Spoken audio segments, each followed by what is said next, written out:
శ్రీనివాసరావు గారు నమస్తే సార్. నమస్కారం అండి. సార్ కేసినేని నానికి నాకు తెలిసి తెలుగుదేశంలో చంద్రబాబు గారు అత్యంత గౌరవం ఇచ్చారు. ఆయన పార్టీలో ఉన్నప్పుడు కానీ పార్టీ నుంచి వెళ్ళిపోయినప్పుడు కానీ ఎవరు కూడా నాయకులు కూడా పెద్దగా విమర్శించట్లే. కానీ వైఎస్ఆర్సీపీలోకి వెళ్ళగానే అక్కడ నాయకులందరికీ కూడా ఒక అలవాటు అయిపోద్ది అనమాట చంద్రబాబు గారిని తిట్టడం. అందులో ఎవరైనా కానివ్వండి ఆ పార్టీలోకి వెళ్ళారంటే వాళ్ళకి ఒకే ఒక ఎజెండా ఏంటంటే చంద్రబాబు గారిని పచ్చిబూతులు తిట్టడం అనమాట. అది నేను కేసీఆర్ నాని గారు కొద్దిగా ఎక్సెప్షన్ ఉంటారేమో అనుకున్నా. ఎందుకంటే చంద్రబాబు గారితో ట్రావెల్ చేశారు, చంద్రబాబు గురించి తెలుసు, చాలా ఆటలో ఇన్వాల్వ్ అయి ఉన్నారు. కానీ ఆయన కూడా చాలా దారుణంగా మాట్లాడుతూ ఉన్నారనమాట. నిన్న చూస్తే అవును. చంద్రబాబుకి ఇవే చివరి ఎన్నికలు అన్నారు. ఆ అవును. తర్వాత వాటర్ ట్యాప్ కదరా బచ్చా, ఇది వాటర్ ట్యాంక్ అంట, చాలా దారుణంగా మాట్లాడుతూ ఉన్నారనమాట. సో ఏంటి సార్ అంటే అవును. అసలు ఒక్కసారి కేసీఆర్ నాని గారు లాంటి నాయకులు వైఎస్ఆర్సీపీలోకి వెళ్ళగానే అంత మార్పు వచ్చేసింది. మీకు దారుణమైన పరిస్థితి ఏంటంటే కేసినేని నాని గారు చాలా హుందాగా ఉంటాడు. అవుట్ స్పోకెన్, ముక్కు సూటిగా వ్యవహరిస్తాడు. నిజాయితీపరుడు కాబట్టి ముక్కు సూటిగా వ్యవహరిస్తాడు అని అనుకున్నాం నిన్నాళ్ళం. ఉమ్, ఉమ్, సరే, కొంచెం నోటు దురుసుంది, అది రాజకీయాల్లో తగదు. అయినా సరే సర్దుకుపోతున్నారు. ఎందుకంటే ఆయన కొంచెం ఉమ్, ఇంకా ఆయన మనస్తత్వం అంతేలేని సర్దుకున్నారు. చంద్రబాబు నాయుడు గారు కూడా బాగా భరించారు. అతను ఎప్పటికప్పుడు పార్టీని అధిష్టానాన్ని, పార్టీలో ఉన్న నాయకులు కొంతమందిని ఆయన చులకనగా మాట్లాడాడు. వాళ్ళు కూడా ఏం ఊరుకోలేదు. కొన్నాళ్ళు భరించిన తర్వాత వాళ్ళు రివర్స్ అయిపోయారు. అలా చిలికి చిలికి గాలి అనేది వాళ్ళ తమ్ముడికి ఆయనకి విభేదాలు ఉన్నాయి. ఉమ్, ఒక రకంగా కేసినేని చిన్ని చాలా సౌమ్యుడు. ఉమ్, నాని గారి తమ్ముడు చాలా సౌమ్యుడు అండి. చాలా మర్యాదస్తుడు, డౌన్ టు ఎర్త్ ఉంటాడు. మీరు కావాలంటే అతనితో మాట్లాడండి ఎప్పటి నుంచి. ఉమ్, నాని గారిలో ఒక పొగరు విగరు అన్ని కనపడతా ఉంటాయి. హై హ్యాండెడ్నెస్ కనపడదు. బాడీ లాంగ్వేజ్ మనకేం పరిచయం లేదు వ్యక్తిగత. ఉమ్, కానీ సరే, ఆయన 2 సార్లు ఎంపీగా గెలిచాడు. విజయవాడకి అభివృద్ధి చేశానని చెప్తాడు. ఆయన నిజంగానే అభివృద్ధి చేసి ఉండొచ్చు. అలాగే టాటా ట్రస్ట్ ద్వారా కొన్ని అనేక సంక్షేమ కార్యక్రమాలు చేశారని చెప్తున్నాడు. ఆయన చేశారు. అది టాటా ట్రస్ట్ నాని గారు చాలా బాగున్నాడని కాదండి, చంద్రబాబు గారి గురించి వచ్చేసాడు. ఈ మధ్యన ఏమైపోయాడు, టాటా ట్రస్ట్ ఎక్కడ పోయిందండి? అవును కదా. ఉమ్, కాబట్టి అంటే ఇక్కడ బండి కింద నడుస్తా ఆ బండిని నేనే మోస్తున్నానని చెప్పకూడదంట. అది ఆయన బెజవాడకి అధిష్టానం నేనే అని చెప్పాడు ఆయన. ఇప్పుడు బెజవాడ అధిష్టానం నేనే అన్న ఆయన ఎలా ఉన్నాడో చూడండి. అక్కడికి వెళ్ళిన తర్వాత ఆయన పరిస్థితి ఏంటి? ఆ ఉక్రోషంతో చంద్రబాబు నాయుడు గారిని తిట్టేస్తున్నాడు. ఉమ్, చంద్రబాబు నాయుడు గారిని, లోకేష్ గారిని నోరు బారేసుకుంటే వాళ్ళ జీవితంలో రాజకీయంగా సర్వనాశనం అయిపోతారు. తాత్కాలికంగా వాళ్ళకి ఏదో అనిపించవచ్చు, చల్లారొచ్చు. ఉమ్. ఎందుకంటే వీళ్ళు తిరిగి ఒక మాట కూడా మాట్లాడరు. వీళ్ళని ఉత్తుపున్నాన్ని తిడితే కనుక చాలా నష్టపోతారు అన్నాడు. పాపం తగులుతుంది. అంటే మిగతా ప్రజలు ఏమనుకుంటారు కూడా పక్కన పెట్టండి. ఉత్తుపున్నాన్ని అన్యాయంగా మిమ్మల్ని నేను ఊరిని తిట్టాననుకోండి, నాకు పాపం కదా. అంతేగా. ఉమ్, ఒకవేళ రాజకీయంగా ఆయనకు నచ్చలేదు, పార్టీ వదిలేసి వెళ్ళిపోయి వెళ్ళిపోవచ్చు. ఎవడంటాడు? చాలా మంది వెళ్ళిపోయారు. ఇప్పుడు తెలంగాణ నాయకులు 300 మంది వెళ్ళిపోయారు. ఏమన్నా మాట్లాడుతున్నారా? వాళ్ళు పనులు చేసుకుంటున్నారు. వీళ్ళకేం రోగం? వడాలడానికి ముఖ్యంగా వీళ్ళకే, చంద్రబాబు నాయుడు గారు సామాజిక వర్గానికి చెందిన వాళ్ళకే ఎక్కువ ఇలాంటి మాటలు మాట.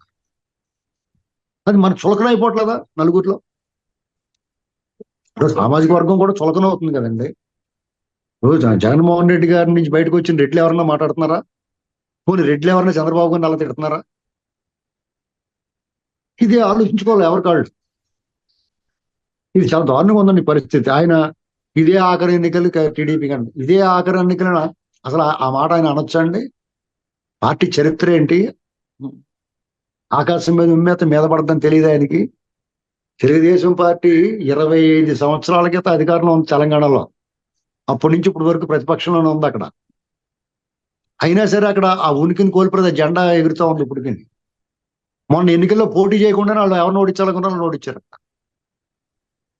ఇలాంటి పరిస్థితి ఉన్నప్పుడు ఆ తెలుగుదేశం పార్టీ అంత తక్కువగా మాట్లాడే మనసు, నోరు ఎలా వచ్చింది నీకు? కానీ నువ్వు నాకు ఏ అర్థం కాదు, నీకు కోపం ఉండొచ్చు. అర్థం కాదు ఏంటంటే సార్, ఇప్పుడు కేసీఆర్ నాని లాంటి వాళ్ళకి అంత యుగో, ఆయన మాట చల్లలేదని అంత యుగో ఉంటే ఒక పార్టీ అధినేత చంద్రబాబు నాయుడు గారికి ఎంత ఉండాలి? అలాగే ఇప్పుడు జగన్మోహన్ రెడ్డి గారు కూడా అందరికీ తెలుసు. ఇన్నాళ్ళు జగన్మోహన్ రెడ్డి గారితో ఉన్న వాళ్ళందరికీ జగన్మోహన్ రెడ్డి గారి తత్వం తెలుసు. అసలు తెలుగుదేశంలో ఎమ్మడలేనైనా ఇప్పుడు వైఎస్ఆర్సీపీలోకి వెళ్ళి చంద్రబాబు గారిని పార్టీని విమర్శిస్తే ఇంక రేపొద్దున ఇంకా ఆయన భవిష్యత్తు ఏముంటుంది అసలు? నీకు ఒక సామెత ఉందండి, పుల్ల వంకర పొయ్యి మాత్రమే తీరుస్తుంది. వంకరగా ఉన్న పుల్ల పొయ్యిలో పెట్టామనుకోండి, ఉమ్, సాప్ అయిపోద్ది. ఆ, ఈయన సాప్ అవుతాడు. అక్కడికి వెళ్ళి జాగ్రత్తగా లైన్ లోకి వచ్చి ఇక్కడ జాగ్రత్తగా పనిచేస్తాడు. మళ్ళీ సార్ ఆయన ఏం వదిలేడు, మళ్ళీ టింట్లోకి వస్తాడు ఎప్పటికప్పుడు. ఉమ్, వచ్చి జాగ్రత్తగా ఇప్పుడుగా పని చేసుకుంటాడు. ఆ, మీరే వర్రీ అవ్వకండి. అదే. ఇప్పుడు ఆ, ఇప్పుడు టీడీపీని విడిచిపెట్టి వెళ్ళిపోయిన వాళ్ళందరూ అక్కడ అక్కడ ట్రీట్మెంట్ అక్కడ వ్యవహారం చూసిన తర్వాత ఉమ్, మూసుకుని వచ్చి జాగ్రత్తగా వాళ్ళ పనులు చేసుకుంటున్నారు. ఉమ్, అంచేత ఆయన నోరు అదుపులో పెట్టుకోవాలి. దానివల్ల ఇప్పుడు ఆయన ఏదోటి అంటాడో ఎవరో ఒకళ్ళు ఆయన ఏదోటి అంటారు. ఉమ్, ఆ కుక్కలు మురుగుతున్నాయంటే వాళ్ళు నన్ను కుక్క అంటారు పెట్టరా అని చెప్పి మాట్లాడతారు. ఉమ్, మాటకి వచ్చేది కదా. అనవసరంగా ఆయనే మాట్లాడతాడు కదా. ఉమ్, టీడీపీ లాంటి పార్టీని ఎదిరించి జగన్మోహన్ రెడ్డి వల్లే కావట్లేదు. ఈయన వల్ల ఏమవుతుంది? ఈయన ఏం పెగ్గలడు ఆ పార్టీని? అవును. ఆయన కూడా ఉన్నవాళ్ళు ఆయన కూడా వెళ్ళలేదు కదా, మొన్నటిదా తిరిగిన వాళ్ళు. అసలు నిజంగా నిజంగా చంద్రబాబు మీద ఆయన విప్లవం ఎగరేయాలి, లేకపోతే విప్లవ జెండా ఎగరేయాలి అనుకున్నప్పుడు వైఎస్ఆర్సీపీలోకి వెళ్ళడం ఎందుకు? నేను నా సొంతగా నేను గెలిచాను అనుకున్నప్పుడు సొంతగానే పోటీ చేసి గెలిచుండాల్సిందిగా మళ్ళా. ఏమండి, డిపాజిట్లు రావండి. వీళ్ళందరూ ఊరికే ఆ పార్టీ నీడలో ఉన్నంతసేపు మాట్లాడతారు. ఆ పార్టీ ఏ పార్టీ గొడుగు లేకుండా వీళ్ళు ఏం పెగ్గలరండి? అవును. ఎవరో ఎక్కడో అరుదుగా గద్దె రామ్మోహన్ రావు గారు ఇలాంటి వాళ్ళు, పుచ్చలపల్లి సోమరయ్య గారు ఇలాంటి వాళ్ళు కొంతమంది ఉంటారు. ఉమ్, ఇప్పుడు గద్దె రామ్మోహన్ రావు గారికి అంత సీన్ లేదు, నా వల్లే అతనికి అంత పేరు వచ్చిందని చెప్తున్నాడు. గద్దె రామ్మోహన్ రావు గారు ఇండిపెండెంట్ గా గెలిచాడు ఒకసారి. నిత్యం ప్రజల్లో ఉండే మనిషి. అవును. అర్థమైందండి? అతనికి అసలు ఆ చిన్న మార్క్ కూడా లేదు. ఉమ్, అంత మంచి పేరు ఉండి ప్రజలు అంత ఇమేజ్ ఉన్నవాడు కూడా ఎంత ఒబీడియంట్ గా ఉంటారు, ఆయన డౌన్ టు ఎర్త్ ఉంటారు. అంటే వాళ్ళు ఒకసారి చూసి నేర్చుకోవాలి. గద్దె రామ్మోహన్ ఇండిపెండెంట్ గా గెలిచిన ఎమ్మెల్యే. ఎస్. అలాంటిది ఏమైనా నాని గారితో నాకు బాధగా ఉంది. పాపం నాని గారు రకంగా చూడాలంటే ఆయన దెబ్బ అయిపోయాడు, అవివేకమైన చర్య పనిచేసాడు అనిపిస్తుంది నాకు. నాకు ఆయన పట్ల సానుభూతి ఉంది, కోపం లేదు. నేను అనవసరంగా దెబ్బ అయిపోయాడు, వాళ్ళ అమ్మాయి భవిష్యత్తు కూడా పాడు చేసాడని ఒక సానుభూతి ఉంది నాకు. అది డెఫినెట్ సార్. యా, ఆ అమ్మాయిని రాజకీయాల్లోకి తీసుకొచ్చి ఆ అమ్మాయి భవిష్యత్తు నాశనం చేస్తున్నాడు ఆయన. భవిష్యత్తు పాడు చేశారు కదా అనవసరంగా. ఇప్పుడు కొంచెం చేయగలిగితే కొండ వదిలేయకూడదండి. రాజకీయాలు అనేక రకాల ఆటుపోట్లు ఉంటే తట్టుకోవాలి. ఇప్పుడు మనం ఏదైనా వ్యాపారం అనుకోండి, కోపం వచ్చి మూసేసిపోవచ్చు ఇంటికి, మనం ఒకడే నష్టపోతాం. రాజకీయాలు అలా కుదరదు. చంద్రబాబు నాయుడు గారు అలాగే రాగద్వేషాలకు అతీతంగా లేకపోతే ఈ వాడికి 100 సార్లు మూసేయాలి ఆ పార్టీని. అవును. ఎలాంటి సంక్షోభం అండి! ఆ పార్టీ ఎలాంటి సంక్షోభాలు ఎదుర్కొంది?